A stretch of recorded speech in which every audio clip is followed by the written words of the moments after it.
தற்போதைய முதல்வர் மு.க. ஸ்டாலின் வந்து அதிமுக எதிர்க்கட்சியா இருக்கையில பொங்கலுக்கு இவ்வளவு கொடுங்க அவ்வளவு கொடுங்க. இன்னைக்கு பாத்தீங்கன்னா அவங்கள இருக்க கூட்டணியில இருக்க பாலகிருஷ்ணனை எதிர்ப்பு தெரிவிக்கிறாரு. இன்னைக்கு பாத்தீங்கன்னா வெறும் தொகுப்பு மட்டும் தான் கொடுக்குறாங்க, 1000 ரூபாய் கொடுக்கல. இல்லைங்க, இந்த ஆர்ப்பாட்டமே அதுக்கு தாங்க. ஏற்கனவே 10 ஆண்டு காலம் அதிமுக ஆட்சியில இருந்த போது அன்னைக்கு திமுக காரங்க என்ன சொன்னாங்க? அன்னைக்கு 2500 ரூபாய் கொடுத்தாங்க அதிமுக. அப்போ திமுக என்ன சொன்னாங்க? இன்னைக்கு விக்கிற விலைவாசியில 2500 பத்தாது, 5000 ரூபாய் கொடுக்கணும்னு வாய்க்கிலேயே பேசினாங்க.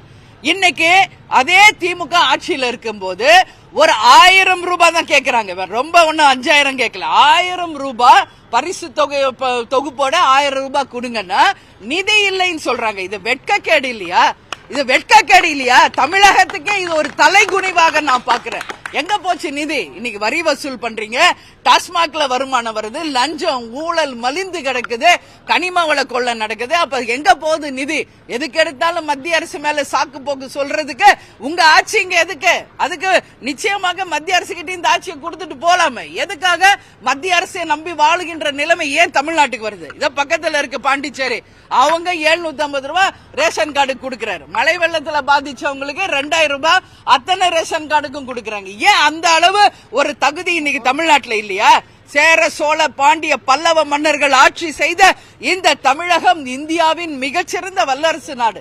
இந்த ஒரு 1000 ரூபாய் தொகுப்பு கொடுக்க முடியலன்னா இதை ஒரு தோல்வி ஆட்சி எதுவும் இல்லை என்பதற்கான உதாரணம் திமுக இன்னைக்கு செய்திருப்பது. அதனால நீங்க செஞ்சா மட்டும் அது அரசியல், மற்றவங்க செஞ்சா அரசியல் இல்லை என்பது தவறான ஒரு முன்னுதாரணம். நிச்சயமாக எங்களை அடக்குபவர்கள் உடனடியாக இன்னைக்கு 1000 ரூபாய் பரிசு தொகையை நம்ம பொங்கல் தொகுப்போட கொடுங்க. நாங்க ஏன் ஆர்ப்பாட்டம் பண்றோம்? அது பேசுறதுக்கு உங்களுக்கு அருகதை இல்ல. இன்னைக்கு எதிர்த்து பேசுறவங்களை அடக்குறது, அவங்களை அரெஸ்ட் பண்றதுதான் இந்த ஆட்சியாளர்கள்னா இது மினி எமர்ஜென்சி தான் என்பதை சொல்றேன்.